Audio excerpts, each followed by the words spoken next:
Hi, it's Penny here, and today, even though it's very late, I am going to be doing my September wrap-up. So I'm going to talk about all the books that I read in September, and I'm going to be doing this book battle style, which means that I pair up all the books in a tournament style, and we battle them against each other until we come up with the champion of the month. In September, I read 10 books, the majority of which were fantasy, and a lot of those were middle grade and YA books. And then I also read a few science fiction books. I will leave timestamps down below in the description if you want to jump to specific books or genres. But let's get into round one. And our first book battle is between Shadow and Bone by Leigh Bardugo and The Silence of Bones by June He. So this is our bone-themed battle. And we'll talk first about Shadow and Bone. So this is a book that I put on my list of 20 books that I want to read in 2020, primarily because everyone's always talking about how great Six of Crows and Crooked Kingdom are, and those two books are part of the greater Grishaverse series, with this trilogy that Shadow and Bone is the first book from being the beginning of that bigger world. And being a completionist, I couldn't just skip to the books that everybody raves about. I wanted to read this first trilogy first, even though I was going in knowing that I'm not exactly the target market and that it was probably going to be focused on the romance and other typical YA themes, which I am less interested in because I'm really not in that demographic anymore. But I will say that I can totally see why people who are in that demographic or who like those kind of things would like this book. I do think it's quite well written. Personally, I didn't really connect with the characters, and I did really want more of that magic and perhaps a little more plot. I did think that the magic is quite interesting and there are some interesting plot points. There was just also a lot of what I would call mucking around, but really it's just like relationship building and exploring a new magical world. And I think because I read a lot of fantasy, it didn't really do anything that blew my mind.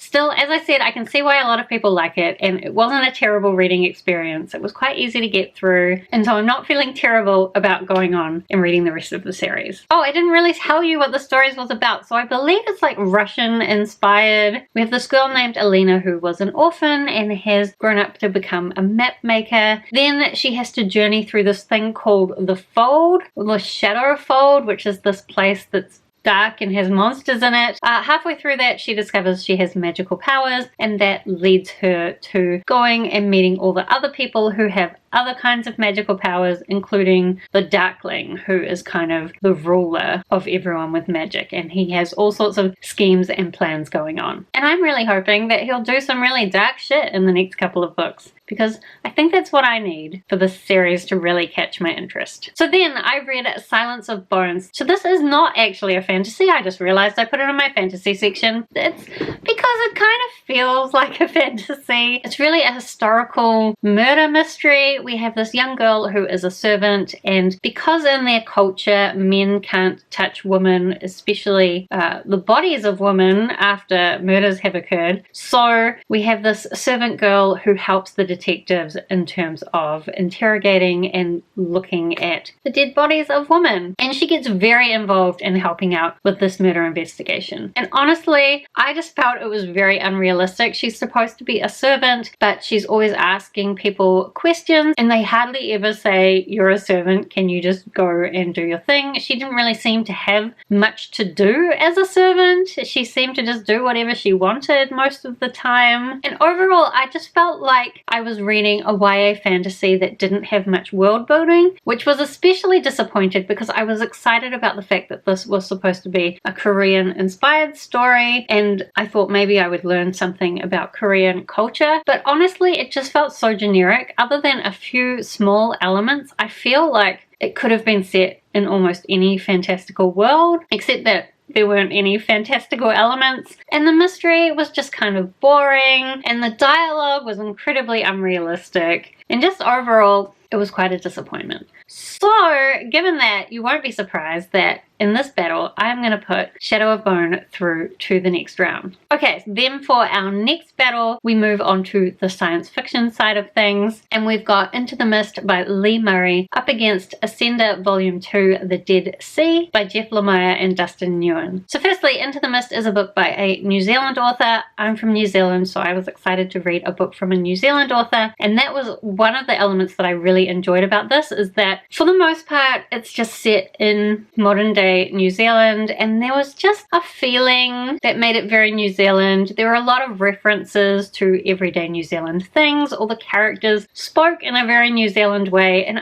in that way I just kind of felt very comfortable within the story. However, it's not actually a very comfortable story, because this is like a military creature horror, which isn't something I would have thought I would enjoy, but I did really enjoy it. Basically, we've got this military group along with a bunch of scientists and a guide from a local Maori tribe, and they're going into this forest to try and find some gold, but there have been some people that have gone missing in this area, and they find a creature, and that creature makes the forest a very unsafe place. There was so much suspense and so much action, and I just wanted to keep reading it once it got going. I will admit that in the beginning it was introducing so many characters that it was a bit overwhelming. I found it hard to keep track, but once we got over that initial introduction, I really loved it. I also thought it did a really good job of merging Maori mythology with more science fiction ideas, and also I guess just being like a classic monster horror. And honestly, I really wish someone would make it into a movie. I really wish a New Zealander would make it into a movie, because I think that's what it would need to get it right. But I did really enjoy that. Then our next book in this battle is Ascender Volume 2, The Dead Sea. So Ascender is a graphic novel series that follows on from the Descender graphic novel series. In the Descender series, we had a war going on between the humans and the robots, and in Descender, we're kind of living in this fallout from that war, as well as there are now some magical elements being introduced. All our characters are kind of split up but coming back together. They're having pretty awful times, to be honest, and that made this such an emotional read for me. I was worried because it's been a little while since I read Volume 1. I thought maybe I would have kind of forgotten what was happening, but straight away I was so emotionally invested. I just love all the characters so much. Some of the things that happened were very upsetting, and I really just can't wait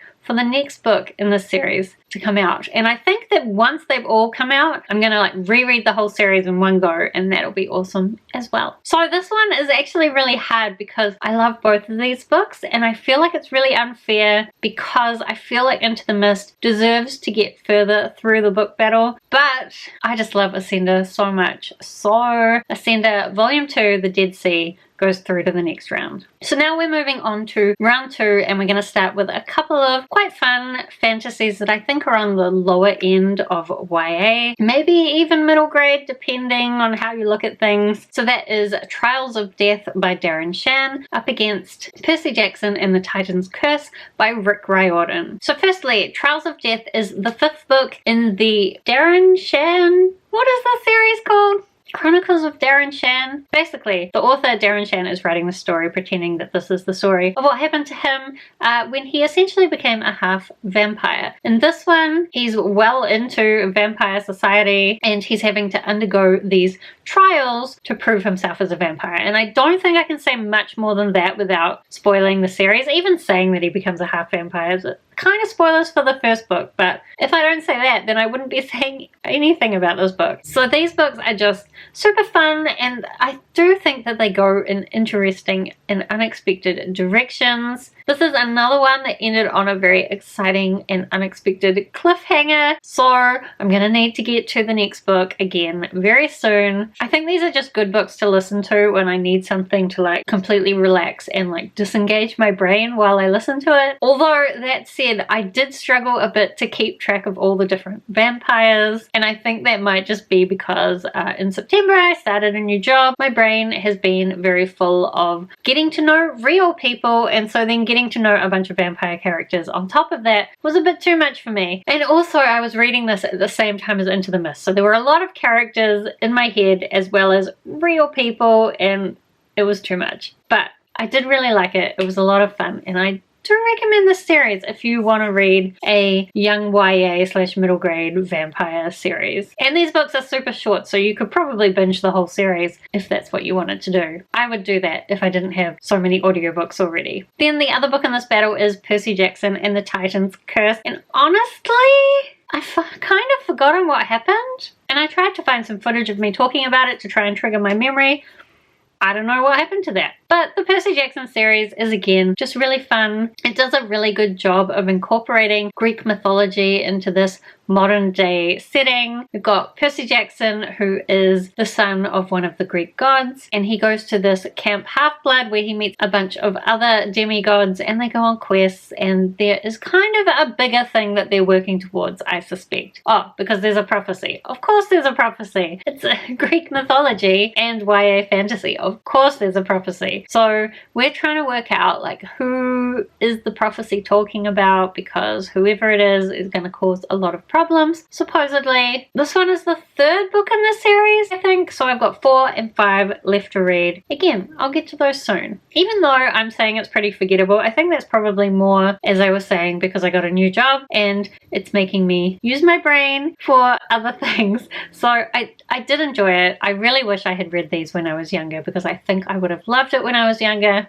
But I didn't, and so honestly, I'm going to put Trials of Death by Darren Shan through to the next round, just because what happened was a lot more memorable and I think it surprised me a lot more. Then for our next battle, we've got A Phoenix First Must Burn, edited by Patrice Caldwell, up against Shadow and Bone by Leigh Bardugo. So A Phoenix First Must Burn is a short story anthology, and I want to be honest, I don't tend to like short story anthologies for the most part. There are a few that I have enjoyed, but generally I find there are some stories I like, but most of them I don't, and then overall I feel quite disappointed. This one, again, there were some that I did really like in the end, but the ones in the beginning especially, I didn't get much out of, and even the ones that I did like, I really wish that they had been explored further and that there were actually full books about those stories. So I just don't think short story anthologies are for me, except for in the case where all the stories are written by one author and it's an author I really love. That's, I think, the only time I have found exceptions. I would also say kind of the general theme of this short story anthology is that it's fantasy and science fiction stories written by Black authors and trying to kind of incorporate Black culture into these more fantastical stories. And that was cool, except that I felt like in so many of them, there was just such a little taste of the mythology that even though it was interesting, I also felt like I didn't get enough of it to even know what I would search if I wanted to learn more about that mythology. And that's probably fine, because I would say that the main demographic for this is Black young adults who are looking for their own culture to be represented in these fantastical stories, and so again, I'm not the demographic. But if you are the demographic, or that's something you would be interested in, I do think that this probably is a good short story anthology if you're someone who likes short story anthologies. So I feel like both the books in this battle are ones that I didn't particularly enjoy, but I could see how other people would like them, especially people who are within the demographic that that book is targeted towards. But I do think overall, some of the short stories in A Phoenix First Must Burn were much more creative and much more interesting than the overall story of Shadow and Bone. So if we just ignore all the short stories that I didn't like in A Phoenix First Must Burn, I think that A Phoenix First Must Burn is better. And overall, I think I would be much more likely to recommend it to people. So I'm going to put A Phoenix First Must Burn through to the next round. Okay, then our next battle is kind of an adult fantasy battle. We've got Stormfront by Jim Butcher up against The Wind-Up Bird Chronicle by Haruki Murakami. So firstly, Stormfront. This is the first book of the Dresden Files, which is a very popular series. I think book 17 just came out, so if I decide I want to get that far through the series, I think it's going to take me quite a long time. I'm still undecided whether that's something I will want to do. These stories are like paranormal investigation stories. Harry Dresden, the main character, is a wizard and he helps solve magical crimes while also trying to keep himself out of trouble with the Magic Council. But overall, I just found Harry Dresden to be pretty boring. I did feel like the atmosphere of the story was very similar to the Kate Daniels series, which is one of my most favorite series. In that one, Kate Daniels is a mercenary who's also often helping out to solve magical crimes, but Kate Daniels is a much more interesting character than Harry Dresden, and the world of the Kate Daniels series is much more interesting than the world of Harry Dresden. For the most part, Harry Dresden's world is just pretty normal with a few magical creatures thrown in there. Also, every single woman in Stormfront was a potential romantic interest. Harry Dresden kind of treated them all the same, and even though there was some differences between them, they all felt very generic and just like they were there just to keep Harry's life interesting.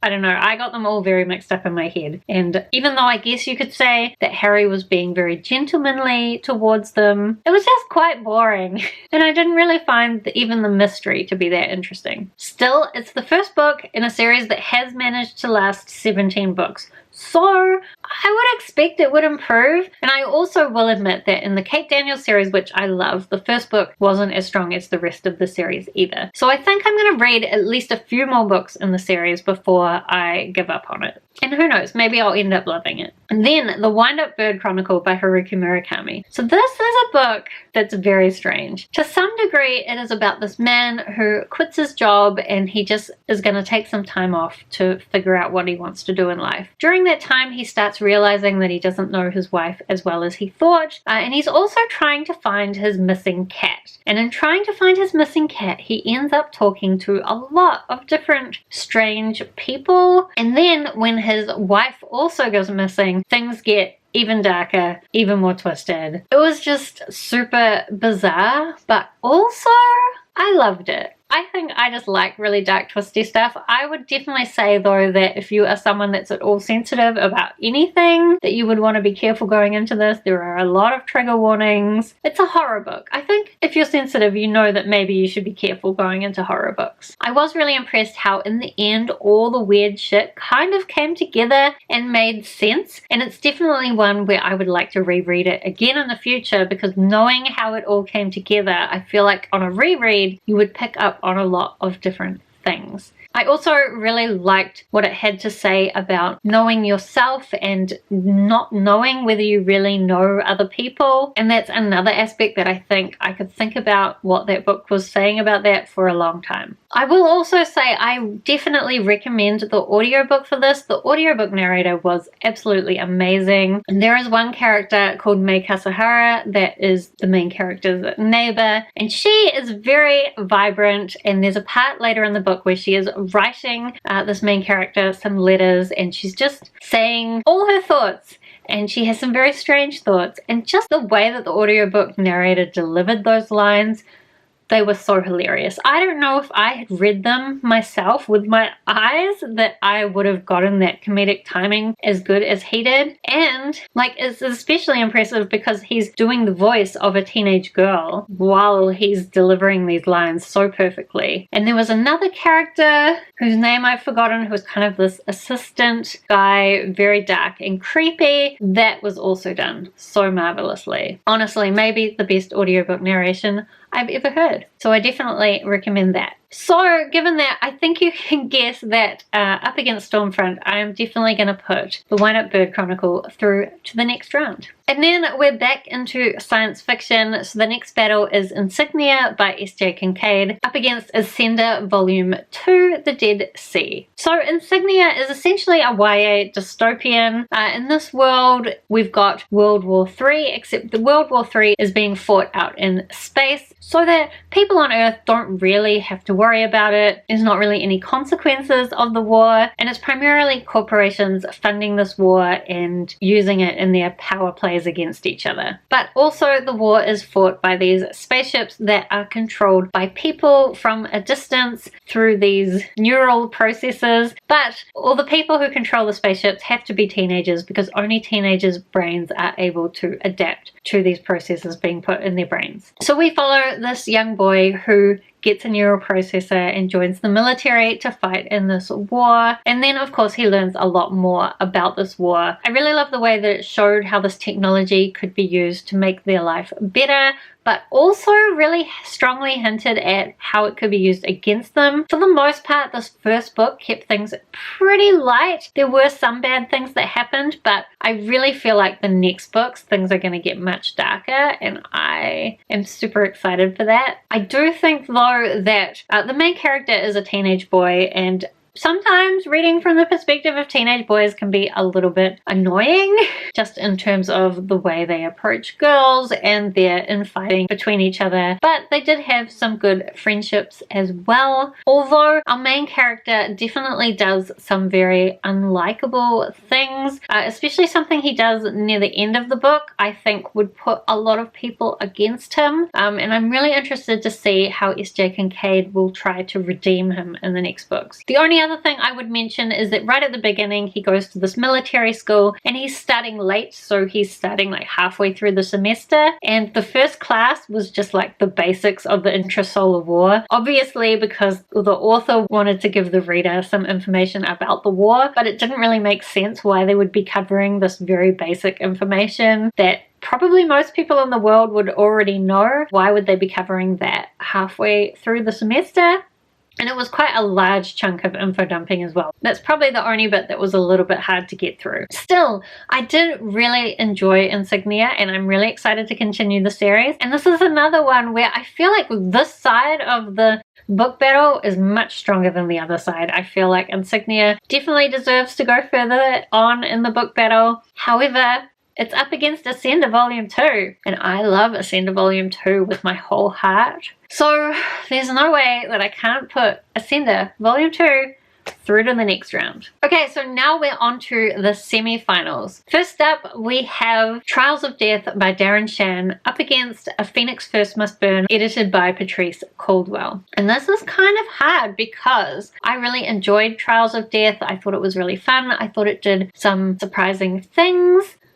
A Phoenix First Must Burn, as I said, some of those stories I really didn't like them, but there were some that were really creative and did some really interesting things. And I do think that the representation in A Phoenix First Must Burn is something that is important, and I think was also done in quite a good way. Like, for the most part, it was interesting. Not all of the stories, but I have read some other short story anthologies that were trying to do a similar representation thing, and they definitely weren't as strong. So I think just for the short stories in A Phoenix First Must Burn that I really loved, just because of those, I'm going to put A Phoenix First Must Burn through to the next round. Then for the next battle, we have The Wind-Up Bird Chronicle by Haruki Murakami up against Ascender Volume 2, The Dead Sea. And I don't know. I loved both of these so much. I could totally reread both of these, and I probably will. One was like a 20-something hour audiobook, and the other one was a short graphic novel that I read in like an hour or less. I just devoured it, honestly. And there are characters in both that I really love. The plot in both was really interesting and weird and creative.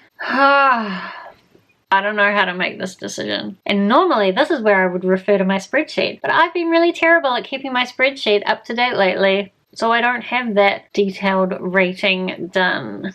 Okay, I think that even though Ascender really pulled me in emotionally and it is doing some really interesting things, I think that in the long run, the concepts and ideas from the Wind-Up Bird Chronicle will probably stick with me for longer. And I think just the themes in the Wind-Up Bird Chronicle were so much more relevant to real life. And it's just a lot more philosophical in some ways. So I think I'm going to put the Wind-Up Bird Chronicle through to the next round. But it's close. I'm pretty sure both of those would be given 5 stars if I actually had the brain power to give ratings at the moment. Okay, and with that, we are into the finals. So we have A Phoenix First Must Burn, edited by Patrice Caldwell, up against The Wind-Up Bird Chronicle by Haruki Murakami. And actually, this is a much easier decision to make. Obviously, I absolutely loved The Wind-Up Bird Chronicle, so that's going to be the champion for the month. I think if you like really weird, dark shit, then The Wind-Up Bird Chronicle is definitely one to try. Also, I know that Haruki Murakami is one that a lot of people would like to try, but they find his books quite intimidating because they're quite long. Definitely try the audiobook. It's really accessible, really easy to read if you're someone who doesn't mind reading audiobooks. But anyway, that is the book battle. and all the books that I read in the month of September.